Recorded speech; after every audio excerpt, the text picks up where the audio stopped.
Bonjour, nous sommes le 6 août 2022. Je suis Bojena Kvatinova, je suis cible de ce qu'on appelle le harcèlement global, globalement méconnu en France, mais qui commence à sortir au grand jour, même en France d'ailleurs un petit peu maintenant. Alors, je reprends la lecture du document de Jocelyne Abadi, du harcèlement en réseau au harcèlement global. Quatrième partie aujourd'hui. Alors je note que, en préparant ce document, j'étais violemment agressée tout à l'heure, il est 11h, 23h30, donc vers les 22h, j'arrivais pas à réfléchir clairement, bon, j'ai changé de pièce et hop, il y a eu un creux immédiat. Alors c'est surprenant parce que normalement ces dispositifs portent quand même peuvent porter à 50 mètres, bien plus, hein, les dispositifs par lesquels on peut agresser une personne à travers ses propres murs.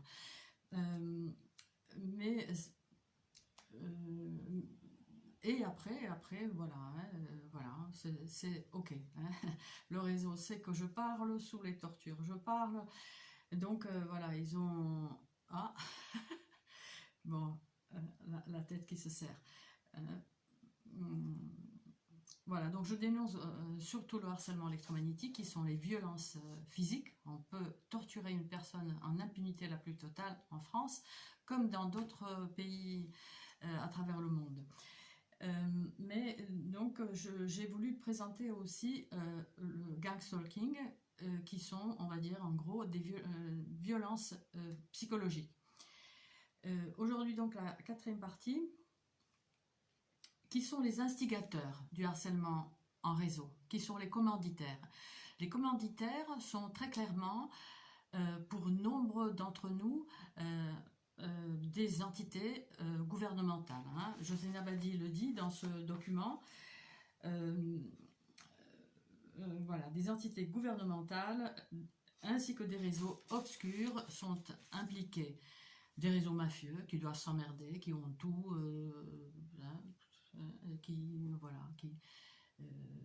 qui participent à ce jeu qui consiste à prendre une personne et à la balancer à la multitude pour la détruire. Pour la détruire sur tous les plans de vie, hein, personnel, familial, social, professionnel, et in fine, par les irradiations, lui provoquer des maladies et la tuer à petit feu. Voilà. Donc Jocelyne Abadi, avec comme par exemple Serge Labrèze, une autre victime, dénonce l'implication de l'État. Il s'agit d'une criminalité interétatique où ils se tiennent par la barbichette et le premier qui rira, enfin le premier qui vendra la mèche, fera tomber les autres. Voilà ce que dit Jocelyne Abadi. Après une vingtaine d'années d'observation, 12 années de recherche et le recoupement avec de très nombreuses sources d'informations inhérentes à tous ces processus et comportements associés, je peux avancer avec certitude une implication conjointe d'entités gouvernementales comme les renseignements généraux et des réseaux de pouvoir, hein, dans ce harcèlement qu'elle a subi. Elle est toujours sur les réseaux, hein, il s'agit d'une sociologue, donc, hein, et voilà, je ne sais pas si elle est encore ciblée, ou, enfin, à quel niveau de harcèlement, enfin, je veux dire, ce qu'elle subit comme harcèlement. Cette information est corroborée par les documents de Nicolas Désurmont, consultant en criminologie et intervenant auprès d'organisations policières et de renseignements généraux de plusieurs pays. Alors Nicolas Désurmont est belge et il a fait un article intéressant, hein, voilà. Bon, c'est un belge. Un article intéressant sur ce harcèlement criminel en réseau. Les informations qu'il publie sont en particulier basées sur des enquêtes menées auprès des services de police, notamment la police scientifique, et des renseignements généraux de plusieurs pays, Belgique, Canada, Italie, et l'audition de 13 victimes de harcèlement en réseau. Alors je crois que l'article est paru en 2006. Le document que je suis en train de lire a été publié en 2011 et vous le trouverez en ligne. Alors, ces victimes viennent des milieux universitaires, professeurs connus, des milieux juridiques, magistrats, avocats, de la diplomatie et des banlieues françaises. Harcèlement racial dans ce dernier cas. Ces documents constituent donc un condensé d'informations accessible à tous puisque en ligne. Et Jocelyne Abadi de recommander la lecture bien sûr de ce document qui s'appelle « Vers une problématique du harcèlement criminel en réseau ». Donc un article, oui, paru le 7 septembre 2006. Et Jocelyne Abadi de citer un paragraphe de ce texte, de ce document de Nicolas Desurmont. À partir du moment où les services de renseignement et la police fédérale belge transmettent, ou dans d'autres pays, allemande par exemple, transmettent les informations liées aux écoutes téléphoniques, qu'ils les transmettent donc aux effectifs terrestres, comme les pompiers, les ambulanciers, les informateurs, puis les agents de sécurité, etc. Il va de soi que le nombre de personnes impliquées dans la chaîne de transmission entraîne inévitablement à long terme la circulation de présupposés, de rumeurs discréditant à long terme la victime. Car la personne menacée bénéficie, pour ne pas dire subit, d'un régime de surveillance qui dépasse et de loin celui d'un individu suspect. En effet, un individu suspect ne fait pas forcément l'objet d'une surveillance constante et en tout lieu. En tout lieu. La pression sur la victime de harcèlement est donc plus forte que celle que subit un criminel surveillé, dit Nicolas Desurmont, et donc c'est cité par Jocelyne Abadi. Cette prise de conscience est difficile à opérer pour les cibles qui n'ont aucun acte illégal à se reprocher et qui ne sont ni la reine d'Angleterre ni le roi de Prusse.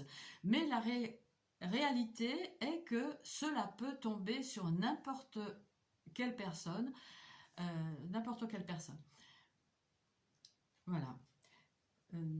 Donc après, Jocelyne Abadi avance l'hypothèse que la personne ciblée est une personne qui a un rapport avec une enquête criminelle. Bon, ça, je ne sais pas, de mon observation des cibles que j'ai pu rencontrer ou que j'ai pu rencontrer via les réseaux. Je ne sais pas, ça ne me parle pas. Donc je vous laisse lire, je vous laisse chercher pour ceux qui seraient intéressés. Et une deuxième hypothèse, la personne ciblée n'a rien à voir avec une enquête criminelle à la base. Enfin, c'est pas une hypothèse, elle avance ça comme un fait.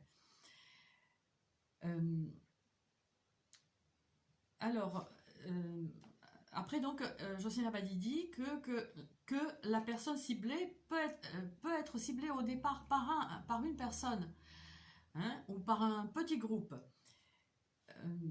mais que donc par une organisation ou par un petit groupe qui veut étendre la malveillance à l'encontre de la cible et qui finira par utiliser les non, pardon, je sais pas. Là, c'est vrai que des fois c'est un peu touffu, j'arrive pas à... Bon, enfin, elle veut dire qu'au départ, une cible peut être harcelée par son mari, je sais pas, après un divorce, ou oui, par un groupe, je sais pas, par une compagnie d'assurance, si elle dénonce, je sais pas, des malversations ou des choses, enfin, des actes délictueux, mais que ça peut finir par un méta-harcèlement. Voilà, un harcèlement classique peut passer à un harcèlement par des réseaux et finir en harcèlement d'un méta-réseau énorme avec des moyens tellement énormes qu'ils sont impossibles à envisager par la plupart des gens. Voilà, c'est ce qu'on me disait. Mais c'est pas possible, c'est pas concevable, c'est impensable, c'est pas possible. Et moi, la première, je me disais, mais c'est pas possible partout où je vais. Il y a des scènes de théâtre, des scènes de rue à mon égard. Et après, bien sûr, il y a les violations de domicile, les intrusions sans effraction quotidiennes. J'en suis à ma 9e année. Hein. Voilà, intrusion dans ma voiture, etc. Et partout où la cible va, partout il se trouvera une personne qui va l'emmerder, hein, pour aller vite, quoi. Voilà. Dans tous les cas, il y a eu une dénonciation qui, au regard de la structuration de notre société, de nos sociétés, au regard de la structuration de la société en réseau et de la perversité de ces réseaux, donc de la perversité de notre société de plus en plus grande. Et la société française, franchement, j'ai l'impression qu'elle détient la palme de... Hein, voilà. Donc, tout ça expose tout un chacun à être confronté à ces pratiques. Est également à considérer le développement de la pratique du fichage des individus. Tout le monde est fiché par de multiples biais, et ceci depuis bien avant l'arrivée d'Internet qui booste cette pratique, bien évidemment. Voilà. Certaines personnes sont donc portées sur des listes, des listes, des blacklists, listes noires, totalement illégales et totalement illégalement, hein, sont portées dessus. Mais c'est une pratique courante. Les instigateurs, les commanditaires, font tourner ces listes via certains réseaux. Elles sont utilisées entre autres par les entreprises pour ne pas faire travailler les cibles, hein, parce que des fois on nous dit oui, mais tout le monde a ses problèmes, on n'arrive pas à trouver du travail, ce qui n'est pas vrai, hein, maintenant. Nous sommes donc le 6 août 2022, on cherche hein, ça embauche partout, hein. Après les 2 années de désastre que nous venons de subir. Voilà. Donc, ces listes on les fait tourner pour empêcher la cible de travailler ou pour tenter d'utiliser ces listes avec des intentions délictueuses ou criminelles en cherchant à profiter de la fragilité sociale dans laquelle la cible est maintenue par ce harcèlement. Ces discriminations, contrairement à d'autres relative au racisme et à l'âge, par exemple, n'est jamais reconnue ni même mentionnée, hein, ce harcèlement-là. Le gangstalking fonctionne comme un système de raquette qui cherche à obtenir la soumission, hein, de la personne, de la cible, que la cible se laisse vampiriser littéralement. Et souvent, il cherche à obtenir des faveurs sexuelles par la contrainte mentale et systémique. La contrainte mentale, hein, il peut s'agir dans certains cas de, comment ils appellent ça, la soumission, par la soumission chimique, par exemple, hein, la drogue GHB, hein, qui peut être mise dans des aliments de la cible, lors des intrusions à domicile, Mais il semblerait que cette drogue est assez difficile à se procurer, euh, mais que d'autres moyens peuvent être utilisés. D'ailleurs, ça me fait penser donc à un criminel parti depuis, en qui j'avais confiance au départ, en 2014, lorsque je cherchais des personnes à qui en parler. Voilà, le monsieur me paraissait bien et tout. Hein. Et je sais qu'à un moment, lorsque je lui disais, mais j'ai l'impression que c'est moi-même peut-être qui fait certaines choses, qui déplace certaines choses, comment, lors d'un sommeil, lors d'un sommeil forcé, hein, est-ce qu'on m'a mis quelque chose dans mes aliments? Et il m'avait dit, oh, ils n'ont pas besoin de ça. Alors qui? Hein. J'espère que tu... Enfin, bon, allez. Euh, je sais qui aujourd'hui, voilà. Voilà, donc euh, le principe de ce harcèlement en réseau est basé sur la tyrannie, l'intimidation, la propagation de fausses informations sur la cible, visant à légitimiser le harcèlement. Hein, pour mobiliser, je ne sais pas comment ils font, franchement, comment ils font. Vous voyez une bonne femme, hein, qui s'occupe des gens qu'elle aime, qui s'occupe de son balcon, qui s'occupait de ses animaux avant que hein, le réseau les tue, qui danse, hein, qui ne cherche qu'à vivre normalement. Je ne sais pas ce qu'on a pu vous raconter. Hein, à mon sujet. Quels sont comment on peut enrôler les gens pour harceler et pour agresser, hein, parce que c'est ça, pour agresser surtout. Agresser, c'est vrai que le gang stalking, les scènes de rue, etc., bon, ils savent que je peux gérer. Hein. Ça, ils ont arrêté plus ou moins, hein, parce que je peux gérer, hein, je peux parler aux gens qui, au fond, aux pions, hein, ça sera le sujet de la prochaine part.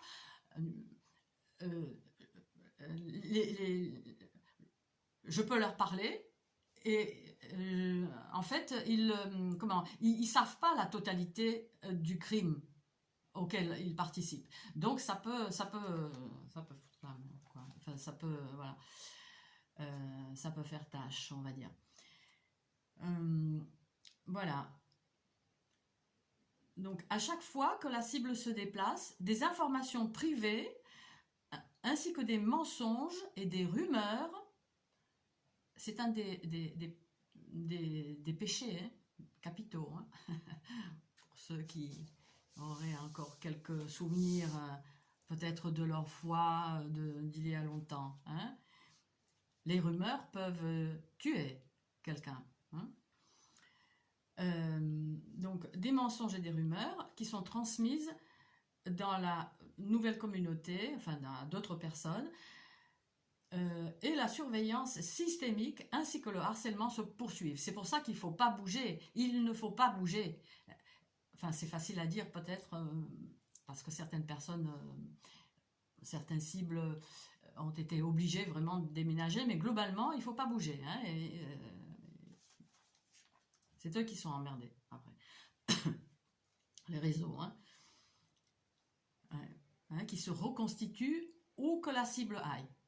Peu importe le quartier, qu'elle change, la ville, le pays, paf, ça se reconstitue. Comme une pieuvre, comme une sorte de pieuvre.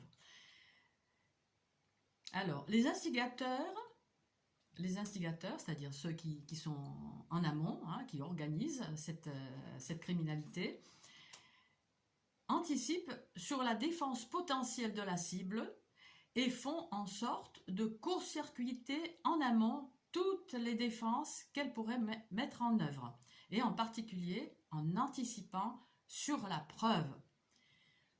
C'est pour cette raison qu'il est tellement difficile de prouver ce harcèlement, qui de toute façon, le harcèlement est toujours assez difficile à prouver. Hein.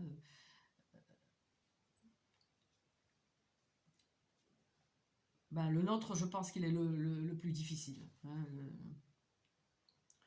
Hein, hein, comparé aux autres harcèlements, le harcèlement scolaire, de rue, en couple, au travail. Bon. Voilà, c'est difficile de le prouver parce que toute la stratégie repose sur le déni et en même temps sur l'isolement de multiples manières afin que la cible ne puisse pas avoir de soutien. Alors, 20 minutes déjà. Voilà, bon.